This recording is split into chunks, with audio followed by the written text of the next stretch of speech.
Institute of কোডার্সে আপনাকে স্বাগত। আজকের ক্লাসে আমরা দেখে নেব কিভাবে একটা জাভা প্রোগ্রাম বা জাভা অ্যাপ্লিকেশনকে আমরা উইন্ডোজের কমান্ড মোডে আমরা কম্পাইল এবং রান করতে পারি। আমাদের কাজের সুবিধার জন্য আমরা জাভা ফাইলটাকে, যেটা আগে তৈরি করেছিলাম হ্যালো ওয়ার্ল্ড, সেটা ডেস্কটপে নিয়ে এসেছি। এবার আমরা চলে যাব কমান্ড মোডে, সিএমডি দেব, দিলেই আমাদের কমান্ড প্রম্পট আমাদের সামনে চলে আসবে। কমান্ড প্রম্পট যেটা আমাদের সামনে এসছে, এখান থেকে আমরা ঢুকে যাব ডেস্কটপে, কারণ আমাদের ফাইলটা ডেস্কটপে আছে। ডেস্কটপে যাওয়ার পর আমরা লিখব Java C, Java compiler, Java C দেওয়ার পর আমাদের ফাইল নেমটা দেব hello world, WORLD, hello world dot Java. দেওয়ার সাথে সাথেই ও এখানে আবার কমান্ড প্রম্পট ফিরিয়ে দেবে, Java C hello world dot java. এটা কম্পাইল হলো। এবার রান করার জন্য আমাদের দেখুন javac dot java C hello world dot dot যখন আমরা কম্পাইল করলাম, কম্পাইল করার সাথে সাথে আমাদের আরেকটা ফাইল তৈরি হয়ে যায়, সেটা হচ্ছে hello world dot class, hello world dot class. এটাই হচ্ছে আউটপুট ফাইল বা এক্সিকিউটেবল ফাইল।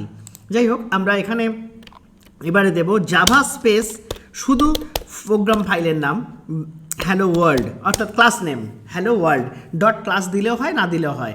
তাহলে জাভা সি দিয়ে আমরা ফাইল নেম দিলাম, যেটা কম্পাইল হলো। তারপর জাভা দিয়ে হ্যালো ওয়ার্ল্ড করব। জাভা দিয়ে হ্যালো ওয়ার্ল্ড করার সাথে সাথেই আমরা দেখতে পাবো আমাদের প্রোগ্রামের আউটপুট। এই যে হ্যালো ওয়ার্ল্ড আউটপুটটা আমরা প্রোগ্রামটাকে ওপেন করলেই দেখতে পাবো। এই আমাদের প্রোগ্রাম ছিল, যেখানে আমরা system dot out dot print এই মেথডটা দিয়ে আমরা হ্যালো ওয়ার্ল্ড লিখেছিলাম, সেটাই আমাদের এখানে আউটপুটে চলে এসছে। তাহলে এইভাবে আমাদের যে কোনো জাভা অ্যাপ্লিকেশন বা জাভা প্রোগ্রামকে আমরা উইন্ডোজের কমান্ড মোডে রান করাতে পারি। তবে সবার আগে অবশ্যই দেখে নিতে হবে যে আমাদের জেডিকে এবং যে আইডি আমরা ইউজ করছি, ব্যবহার করছি, সেই আইডি ঠিকঠাক আছে কিনা এবং সিস্টেম পাথটা দেওয়া আছে কিনা। আমি আরও একবার বলে দিচ্ছি কিভাবে আমরা সিস্টেম এনভায়রনমেন্ট ভেরিয়েবলটা আমরা চেক করে নেব। সিস্টেম প্রপার্টিতে চলে যাব, সিস্টেম প্রপার্টিসে গিয়ে এনভায়রনমেন্ট ভেরিয়েবল, এখান থেকে যাওয়ার পর আমরা পাথ দেখব, পাথ, এই পাথে গিয়ে এডিট করব। এখানে গিয়ে আমরা দেখে নেব এই যে C program file Java JDK, এই ভার্সানটা এখানটা দেওয়া আছে, এই পাথটা দেওয়া আছে কিনা। C program file Java JDK 16.0 হতে পারে, 15 হতে পারে, 14 হতে পারে, যার যেটা থাকবে স্ল্যাশ দিয়ে বিন, এই পাথটা এখানে থাকতে হবে। তো যদি না থাকে আমরা কিভাবে নিয়ে আসবো সেটাও বলে দিয়েছিলাম, আরও একবার দেখিয়ে দিচ্ছি।